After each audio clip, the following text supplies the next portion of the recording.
అందరికీ నమస్కారములు. జీవితంలో ఎవరైతే ఒక 25 ఇయర్స్ కష్టపడతారో, జీవితంలో ఒక 25 ఇయర్స్ కష్టపడి,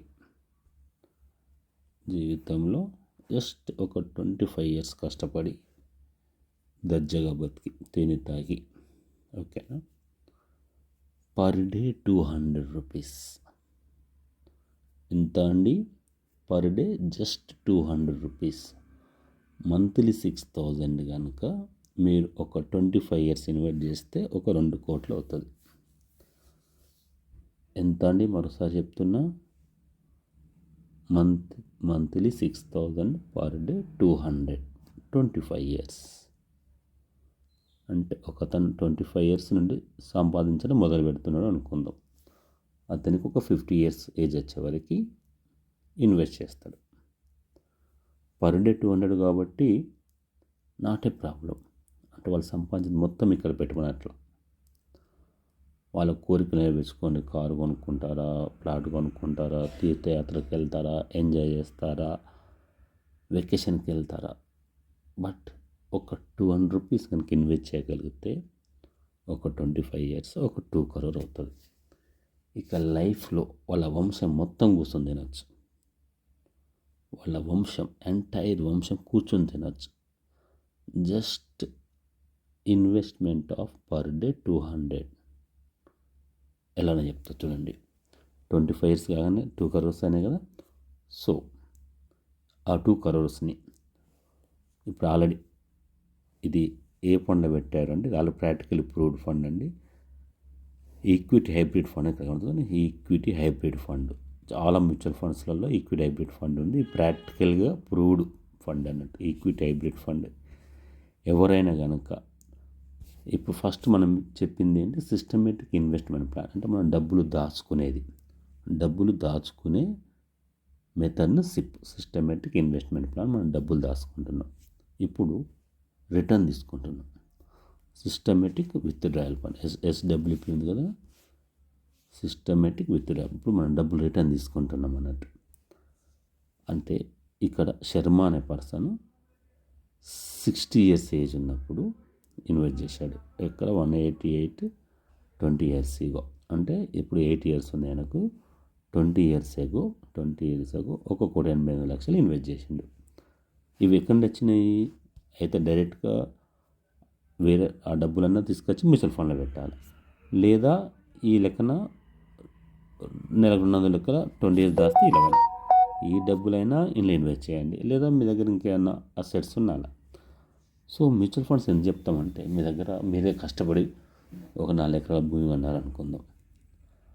ఆ లెక్కలు మీకు కష్టపడి అమ్మినా ల్యాండ్ అమ్మబుద్ధి కాదు. మీకు ఒక ఫ్లాట్ ఉందనుకోండి, చిన్న చిన్న అవసరాలకు అమ్మబుద్ధి కాదు. ఆమెది అమ్మేటప్పుడు లిక్విడిటీ ఇష్యూ ఉంటుంది, చాలా కష్టంగా ఉంటుంది. బట్ ఇక్కడ అట్లా కాదు. ఒక 2 కోట్లు మీరు ఇక్కడ ఎట్టనుకోండి, మంత్లీ విత్డ్రా 1,00,000 రూపాయలు విత్డ్రా చేసుకుంటారు. మీ రిటైర్మెంట్ లైఫ్ తర్వాత మీ సొంత అవసరాల కోసం ఏదైతే ఉంటాయో, చిన్న చిన్న ఎక్స్పెండిచర్స్ ఉంటాయి కదా, మెడిసిన్స్ ఉంటుంది, తీర్థయాత్ర ఉంటుంది, మనవనికి బర్త్డేకు గోల్డ్ పెట్టాలి, గిఫ్ట్ ఇవ్వాలి, వచ్చిన బంధువులకు. సో రిటైర్మెంట్ లైఫ్ ఎంజాయ్ చేయడం కోసం ఒక మంత్లీ 1,00,000 రూపాయలు ఖర్చు పెడతారు. ఒక 20 ఇయర్స్ అంతే కదా. 60 ఇయర్ పర్సన్, మనం ఇంతకుముందు చెప్పాం 8 ఇయర్స్ ఎవరైనా. బట్ ఇక్కడ మనకి ఇక్కడ ఎంత ఉంది, 25 ఇయర్స్ ఒక 70 సంవత్సరాలకి ఇతను తీసుకుంటున్నాడు. 25 ఇయర్స్ అంటే 50 సంవత్సరాలకు రిటైర్ అవుతున్నాడు. ఇక్కడ 25 ఇయర్స్ అంటే ఒక 25 ఇయర్స్ ఉన్న పర్సన్ ఒక 25 అంటే 50 సంవత్సరాలు.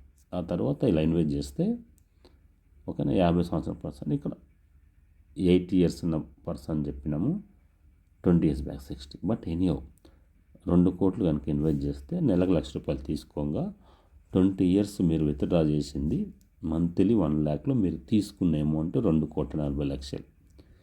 ఎవ్రీ మంత్ మీరు తీసుకున్న విత్డ్రా తీసుకున్న అమౌంట్ మంత్లీ 1,00,000.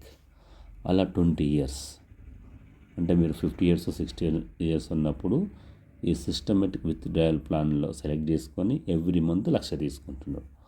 అలా 20 ఇయర్స్లో మీరు 2,40,00,000 తీసుకోంగా మిగిలిన డబ్బులు కూడా ఎంత ఉంది, అంటే తీసుకోగా 2,40,40,00,000 తీసుకోగా మీకు 7,35,00,000 ఉంది. ఇది మీ నామినీకి వెళ్తుంది. అండ్ మేము ఎప్పుడైతే మ్యూచువల్ ఫండ్ అకౌంట్ ఓపెన్ చేసినప్పుడే అది సెబీ రూల్. డెఫినెట్లీ మేము అకౌంట్ ఓపెన్ చేసినప్పుడు నామినీని యాడ్ చేస్తాం. వితౌట్ నామినీ ఇండియాలో ఏ మ్యూచువల్ ఫండ్ అకౌంట్ ఓపెన్ కానే కాదు. సో కాబట్టి నామినీకి ఈ డబ్బులు వెళ్తాయి. టోటల్గా అప్రాక్సిమేట్లీ ఎంత వచ్చింది, 9,75,00,000 మొత్తం ఆయన దగ్గరనే. సో ఎవ్రీ మంత్ ఖర్చు పెట్టుకోగా 2,40,00,000 7 కోట్లు ఉన్నాయి కదా. సో మళ్ళీ మీ తరాలకి అంటే వన్ టైం కనుక మీరు ఒక 2 కోట్లను పట్టుకొచ్చి మ్యూచువల్ ఫండ్ పెట్టిన లైఫ్ లాంగ్ మీ వంశం అంతా కూర్చొని తినవచ్చు. లేదా మీరే రూపాయి పోగు చేసి నెలకు 200 ఇన్వెస్ట్ చేస్తే కూర్చొని తినవచ్చు. మరోసారి చెప్తా చూడండి, monthly 200 per day 200, monthly 6,000 invest చేస్తాడు 25 years వరకు. అంటే ఒక 25 years ఉన్న పర్సను ఓకే 50 సంవత్సరాలకు ఇన్వెస్ట్ చేసేసరికి 2 కోట్లు అయింది. ఓకే, మీరు 50 సంవత్సరాల నుండి 70 సంవత్సరాల వరకు విత్డ్రా చేసుకోవచ్చు 20 years. ఓకేనా. లేదా ఇక్కడ ఏముంది 80 years అంటే 60 years బ్యాక్ ఇన్వెస్ట్ చేసిన పర్సన్, 60 years ఏజ్ ఉన్నప్పుడు ఇన్వెస్ట్ చేసిన పర్సన్ ఎందులో ఇన్వెస్ట్ చేశాడు. మీరు ఎప్పుడైనా systematic withdrawal equity hybrid fund అంటారు. ఈ ఈక్విటీ హైబ్రిడ్ ఫండ్ ద్వారా మీకు నెలకు యాక్చువల్గా 1,20,000 వస్తాయి. బట్ 1,00,000 రూపాయలు అంటే 2 crores కాబట్టి ఇంచుమించు 2,40,000 వస్తాయి. 1,00,000 విత్డ్రా చేసుకున్నారు, మిగతా 1,50,000 రూపాయలు ఇంచుమించు అసలుకి మళ్ళీ యాడ్ అవుతున్నది.